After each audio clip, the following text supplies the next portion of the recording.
Salutations, Ginger League, and welcome to Super Geeked, where we discuss the latest news on all things super. I'm your host, Susan Sutton, and joining me this week are Andrew Downing and Kevin Tierney. Gentle dogs, how are you? Doing well, thank you. Kev, how's yourself? Yeah, pretty good. Pretty good.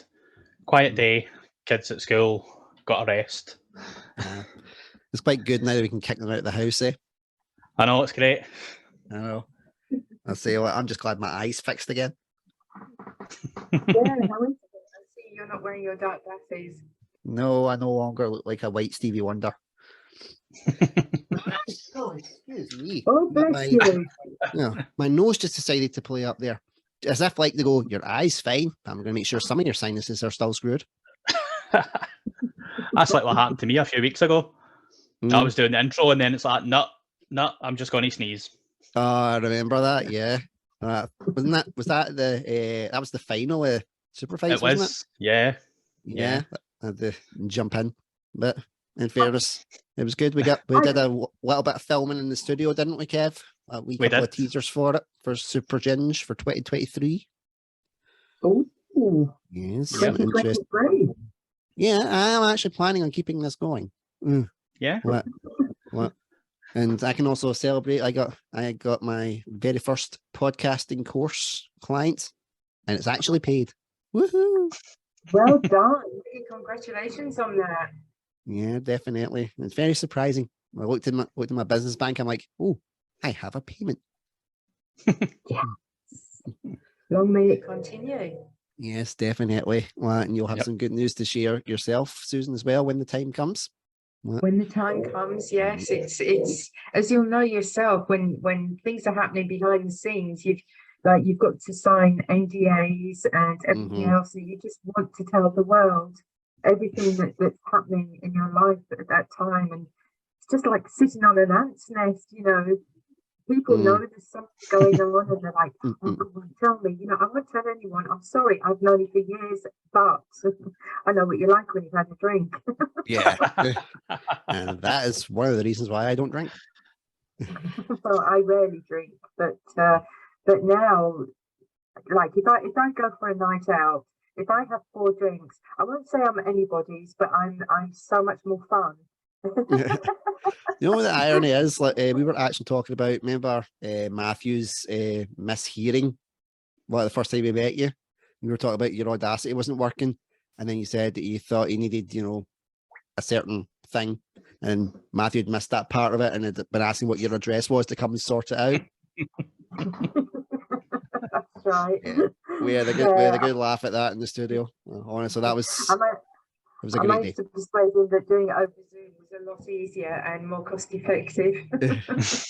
Yep. He was like, we still got it sorted in the end. I'm like, well, I bet you did. Lucky Matthew. Very jealous.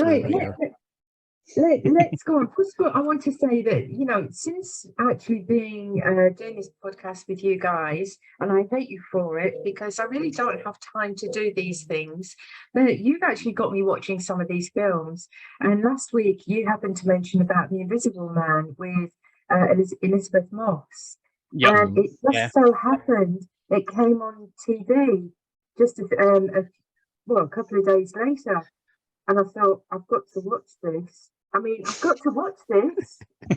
know what? I'm kind of glad I did. It was my kind of film. It was so well done. It really was so well done. And yes, it had that element of horror, although it wasn't horror, but the mystery, the not knowing, and I just think it was really, really well done. Yeah. Yeah. There we go. It got panned by the critics and everything, and then I sat and watched it. It's like, what are they talking about? That's why I never listened to critics. You know what exactly? You know what it is with critics? It's like bad news sells, and I've always found that if somebody is is really rubbishing a film or whatever, go and see it because it'll be bloody good. And 9 times out of 10, it usually is. Yeah. But more than that, I recorded Deadpool 2. I haven't watched.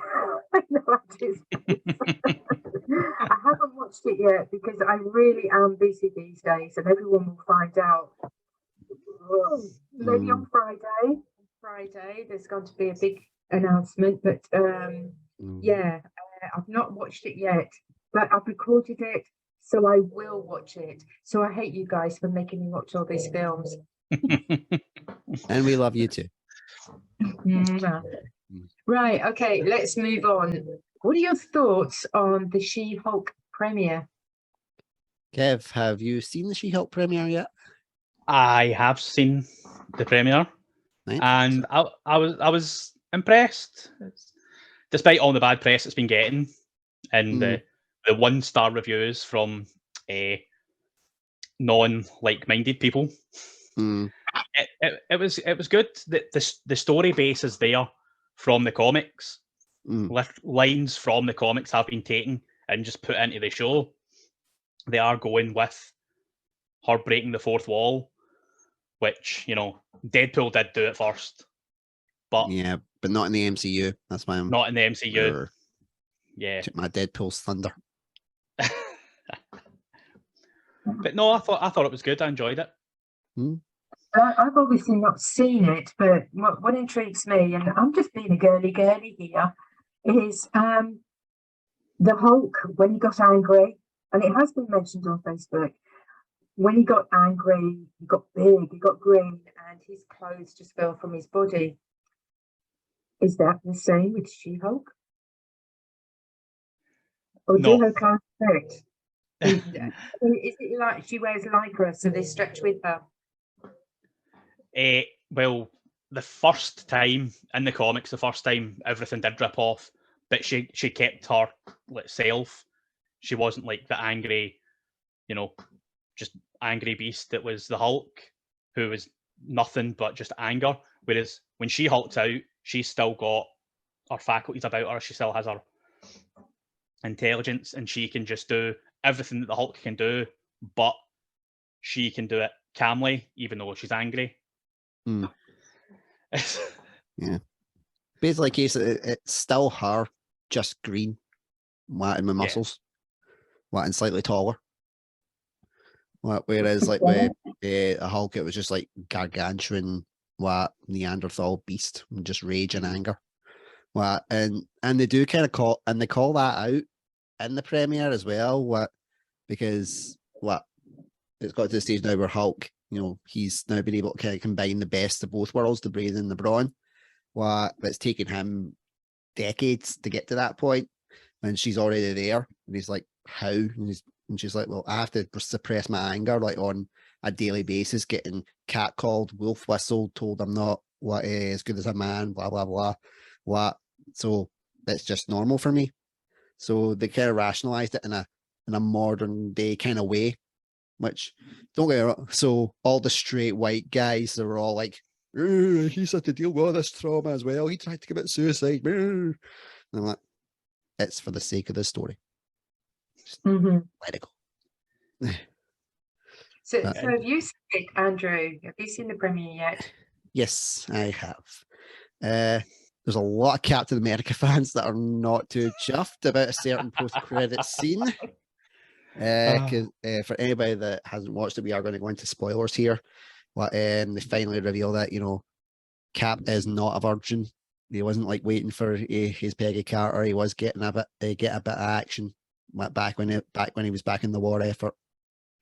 So a lot of people are like, that doesn't see his truth and justice in the American way. Like, yeah, he's not clean cut. I'm like, he can still get his hole and still be clean cut. He was still worthy to lift fucking Mjolnir, for God's sake.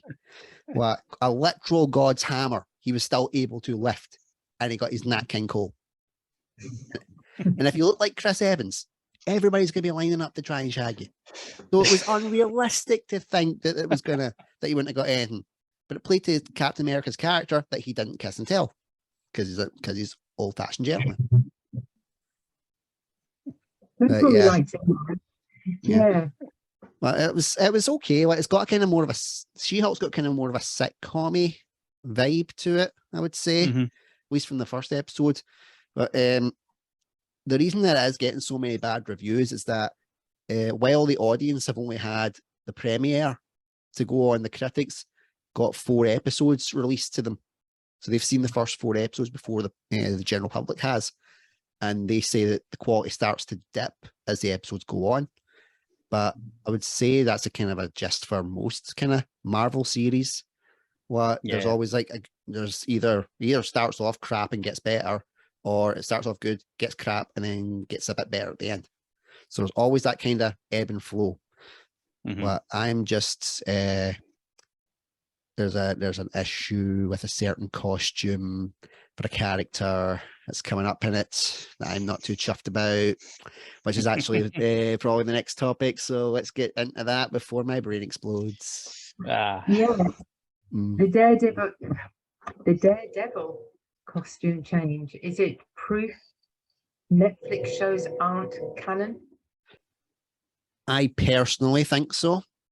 Just looking at that suit, I mean, I showed it to my wife, and Alison. She's more the converted in the sense that, like, when we got together, I gave her the gist. We watched the films together, we watched some of the series. But I would kind of have to do the step by step with her about things that were maybe different and stuff. I showed her the new Daredevil costume. Bearing in mind, the only reference she has is the TV series. She hasn't even seen the Ben Affleck movie, thank God. And she looked at it, and her exact words were, "Oh dear God, who designed that?" And I was just like, she's as close to a normie as I can get, aside from yourself, Susan. Even she was like, "That is horrible." And it's also the fact that that outfit is based on, it's comic book accurate, but from when he was starting out as Daredevil, rather than when he was already in the kind of the mold that he should be in, like, Netflix canon. So it makes me feel like they're doing a wee kind of, not like a reboot, but it'll be a different, because this is going down a multiverse arc where there's different versions of the same characters in every kind of universe. So they'll probably cheat it by saying this is a different multiverse from the Netflix shows to try and get around it, but still keep the same actor.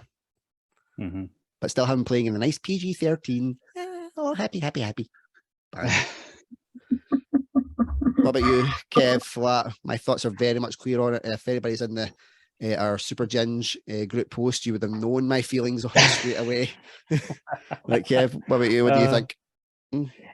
Well, I'm hoping and praying that they don't take away the canon of the Netflix shows, because they showed that, when done right, it doesn't need to be PG. It can be gritty and still be dark, because the costume that they had was amazing.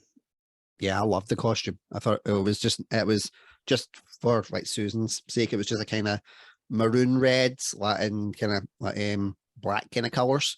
So it was suited for the type of character Daredevil was. Like, he fights in the shadows. He's a street level Avenger, as it's called. He's not one of the ones that's like all over the TV and it's bright and colorful. One's fighting like the drug lords and the crime bosses. So it made sense for him to not have one that looks like, like a bumblebee had sex with a ladybird. So yeah, and I know that they've made it comic book accurate, like what they've done with SheHulk's costume, which will be coming up in a few episodes, and all the other costumes that you see in this, they're all comic book accurate. But still, have they just taken the character and gone, right, same person, but you've just started?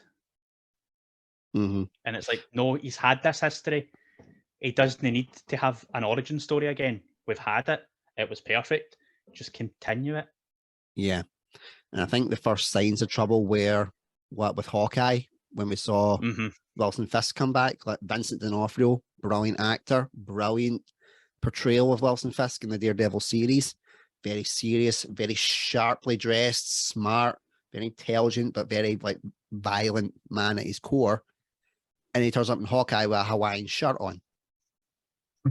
And again, comic book accurate. He has Con- walked about with. Yes, It was he the has. exact. It was the Yes. exact same shirt. He has walked about with that in the comics, but at the same But- time, the Netflix canon had made him a lot more sleek and sophisticated. And Mhm. character that I genuinely at some points was like, I do get it, because he gets a girlfriend and then he gets someone embarrasses him in front of her and he beats the guy to a bloody pulp. And I'm like, I understand that. If someone like humiliated me in front of Alison, which actually happened the night that I proposed to her, someone humiliated me in front of her, I wanted to go around and punch the crap out the guy after I'd proposed. Just be like, haha, I got engaged now. Bang. Yeah, but sorry, as a woman, I don't agree with that. I'm not saying about, you know, what you're saying. I'm talking about like in the film, if the woman he's with is embarrassed by somebody, that does not give him the right to go and punch the crap out of somebody. Have a word, yeah, do the gentlemanly thing because he's supposed to be this clean cut guy. You don't go and beat the crap out of somebody. Well, in fairness, And she who's didn't to know. say She that the didn't know woman about it. Well, he didn't. They What? didn't know about it. She didn't know. But then later on in the series, like she becomes very complicit with, you know, his type of organization, his type of world, and becomes quite a key player in it. So it actually like advances what equality in it because what he treats her as an equal, as a partner. By the time it's, you know, the series go forward, so there are some good feminist points there. Before that, he kind of assumed this, my woman, and all this, and how dare you talk to my woman like that? Sorry, guys, I've got to disagree with you here from a personal perspective. Men don't go around battering someone just because they might disrespect or say something bad to your woman. You know, 9 times out of 10, women now can actually defend themselves. Shock horror, you know. I have these nails, remember, they are registered as lethal weapons. I'll be having any more children or any children. Anyway, sorry, I had to get that out of my system. Bad. Well, the best part is, like, the second you went into that rant, my internet connection went really slow and unstable and then sped up right through it. So I'm like, even my internet disagrees with you. Oh, right. Well, you're going to have to listen back to it when you're editing it all together. And I want it to sort of echo in your mind, okay? So when we meet up, I will expect you to have what I said verbatim. Recite it back to me. I'll be more interested to see if it actually does play back in real time or if it does record it slow and then speed it right up. So I'll be interested to see that. Yeah, or because you'll edit it out. I don't edit. Well, I'll let the audience decide who's right, who's wrong, which ginger comes out on top. Well, just talking about Vincent D'Onofrio, he's actually going to be in Echo and Daredevil Born Again. He's going to be in both of them.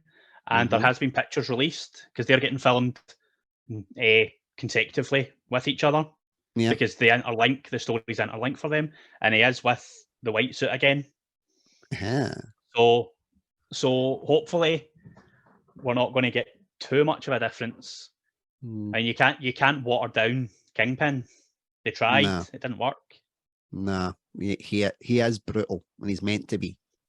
Yeah, but I mean, they tried it with the Daredevil film with Ben Affleck, with Michael Clark Duncan playing Kingpin, who was spectacular. Yeah, I really loved his performance, actually. It's very underrated in what was, quite frankly, a shit film. Took it to another level. Yeah. So I was going to say, Daredevil Born Again, Punisher, Jessica Jones, and Luke Cage, they were to appear, but no Iron Fist. So tell me, Andrew. I personally think that's actually a very surprising move. Out of all the Netflix series, Iron Fist seemed tailor-made for their 12A PG-13 in America type of audience. Like the other series are all kind of dark and gritty. You wouldn't have expected them to go in and fit into that world. Iron Fist wasn't as gritty. It was still in the same canon, but there was enough to be able to say, okay, this could fit in our ballpark. This could fit in well, especially because from what I remembered, like the new Iron Fist was an Asian woman. So if they're thinking, diversity checklist done, sadly that's sometimes how they think. Which DC doesn't do. Hint, hint. Release Batgirl. So at least they're something that could have been done really well in a different, unique take on a character, and it would have fitted into their world.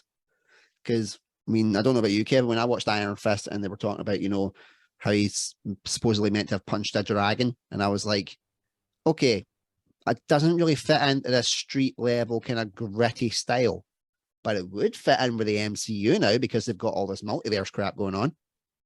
Yeah. The thing with Iron Fist is it links in mostly with the Defenders and Shang-Chi. Because I take it you've seen Shang-Chi, about all of that. And it links very, very closely to Iron Fist. Because their histories go back and they link. And again, that's why I was I've been quite surprised. There's been no talk about it, no buzz, no rumors, nothing. Yeah, because they could have easily brought it in, exactly, and have them in Shang-Chi 2, which is in development. I think they've just finished writing, and supposedly it's going to be in phase 6. I think that's one of the ones that there's like 3 or 4 different slots where it's like we don't know what film it's going to be, but apparently one of them's supposedly going to be Shang-Chi, but whether it makes it into 6 or maybe even 7, depending on how they want to play it out. Iron Fist could easily have gone into that perfectly well. I mean, it really could have. So again, we make the decisions, we'd be okay. But yeah. You guys have mentioned the word multiverse several times. So as a normie, can you explain to me what is or the multiverse? Kev, you want to field this one? Right, I'll take this one.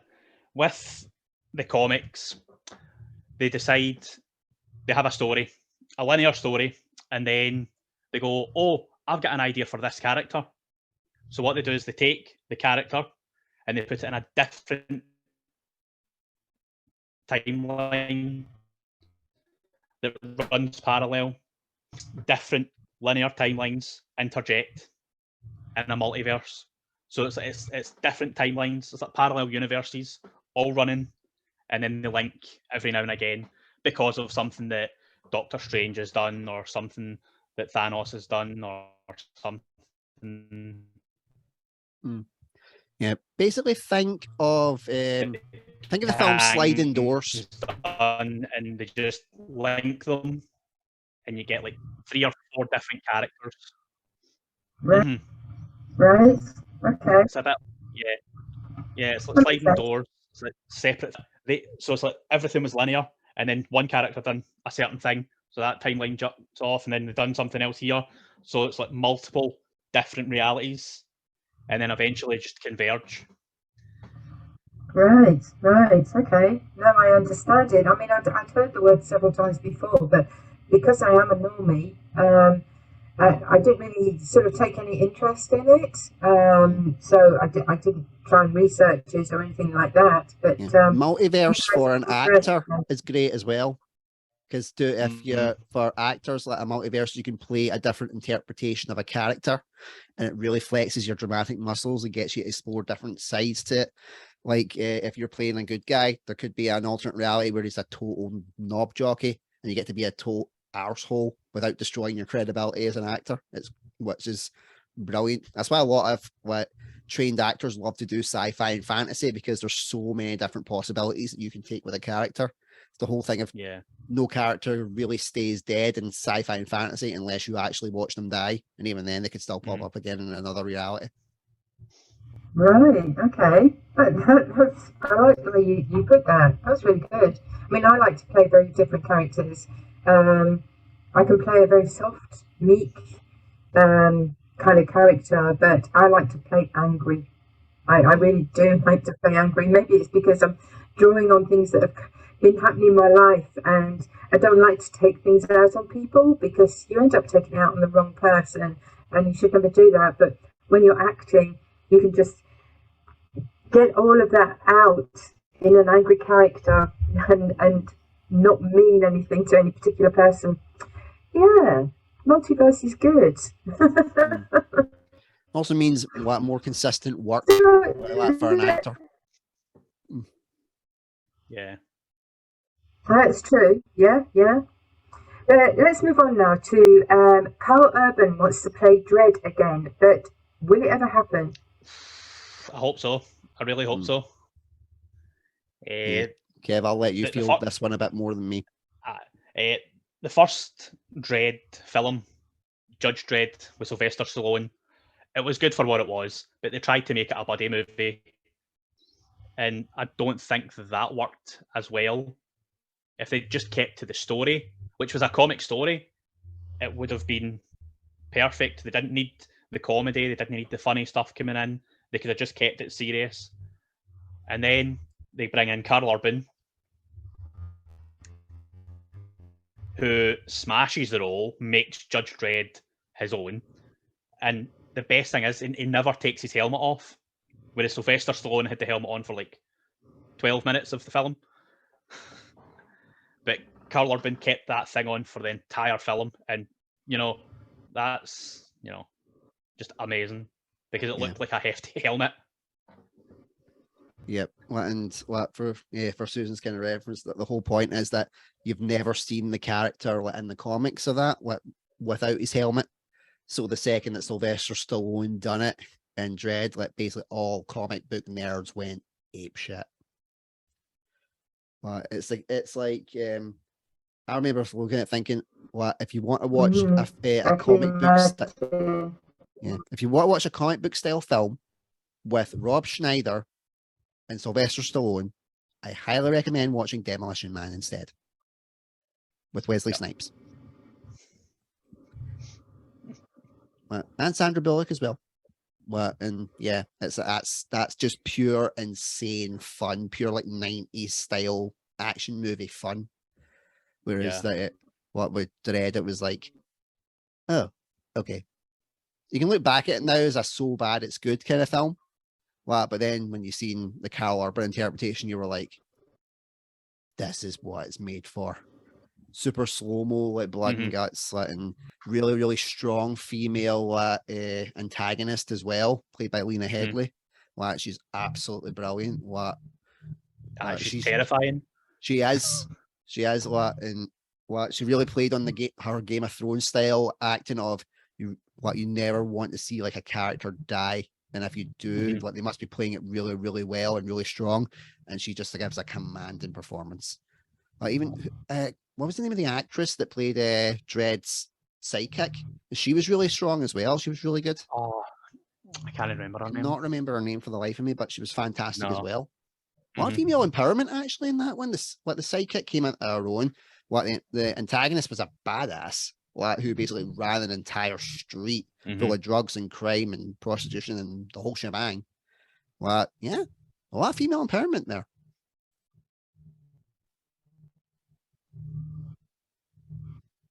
Yep. You said something there. What was it? Game of Thrones. And it came up on my socials today. Somebody posted, am I the only person that hasn't seen a single episode of Game of Thrones? And I was like, me! I haven't. Have you two watched it? Yes, I have seen every episode. Yeah. Even the season we shall not speak of. Yeah, even that one. Yeah. Go on, tell me. Tell me about it. What's this thing you season you shan't speak of? Season 8, it's the final season. It just drags on, and the battle scene, if you can call it that, It's just stupid the way they Mm. done it. It basically takes all the good character work that they've done in the first kind of, I would say maybe 6 seasons, Yeah. and just flushes it right down the toilet. The thing is that the people who were doing it, they had been given a Star Wars series to do, and they had signed off basically like, right, well, we don't care here, like, this is what we're doing, and they were spending so much time planning for this new series they were going to be doing that they weren't really paying attention to what they were doing with Game of Thrones. And when the season finale came out, they're like, Disney was like, no, we're not giving it to you.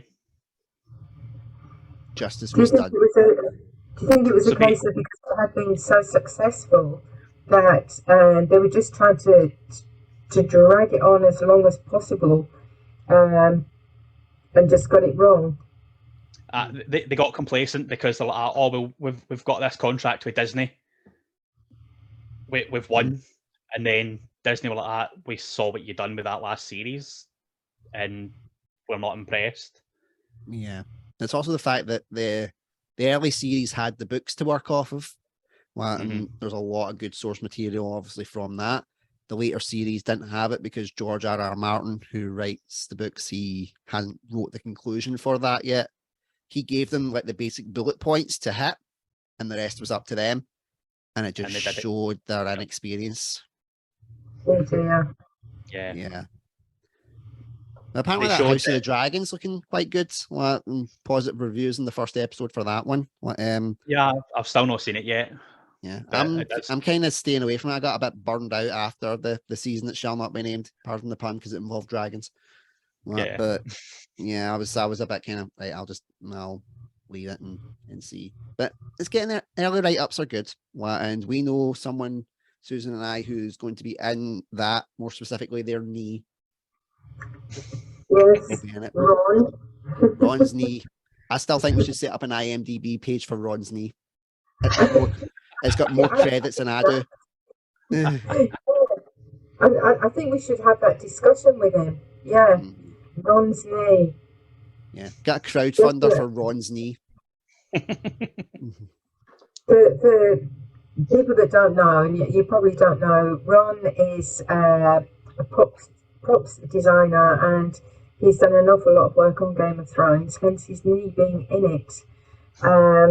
Good guy, and is a funny guy, and I think to have an IMDb page for his knee, yeah, we should do that. Yeah. And the reason specifically why it's his knee, Kevin, is because he's got horses, like he's a horse rider, so he done a lot of the stunt work for horse riding. Right. So yeah, there's every chance that you see his knee, because they don't want to show upwards, because then you know it's not him. Yeah. So, but we want his knee to get credit, like respect that it's due.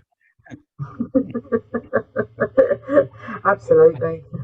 Yeah, definitely. We got call as we say it. Yep. So have you guys been watching anything exciting this week since the last show? I've not really been watching because I've just been so busy creating. Doing obviously content creation a lot, and boys starting nursery now, so I actually get time to get work done, and then try and spend as much time with them as I can beforehand. Like I said, selling the podcast course, woohoo, good answer. That'll take up a bit of my time as well, but I'm really looking forward to it. I say we were in the studio as well at the weekends, filming some promos for a couple of things, quite exciting stuff that's going to be coming. Yeah. Filming a couple of episodes as well, one that will be going out on our 1 year anniversary for that Mental Ginger show. So looking forward to that. That'll be quite exciting. Four guys in a room. What could possibly go wrong? Lots. Yeah. What about you, Kevin? What have you been doing? What have you been watching? Well, we just finished watching Stranger Things with the girls. They've been bugging us wanting to watch it. So finally finished season 4 there. And we've been sitting watching Breaking Bad again as well. Nice. I need to try and watch the final season of Better Call Saul. I've heard that's really, yeah. I'll I'll need to get around to watching that. That's a definite. But and since we are talking about episodes, because we mentioned Stranger Things, Susan, our episode of the Ginger Railway Reviews and the Ginger Engine will drop next Wednesday. So for everybody, that is the 31st of August. It will drop. Finally managed to get all the stuff edited and sorted.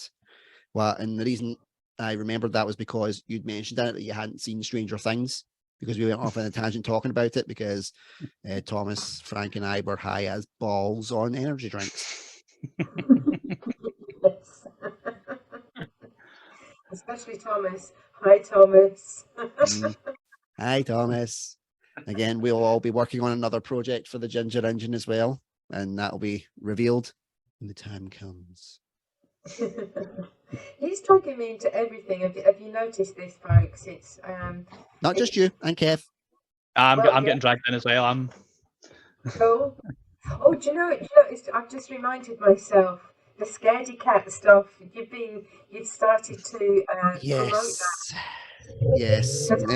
Grant and I had a discussion. Grant Deans and I had a discussion about it. I am going to get put through some amount of hell. I can't wait. I mean, really? Well, I told him that was what was creating the buzz, and he's like, "Oh, don't worry, we've got that covered."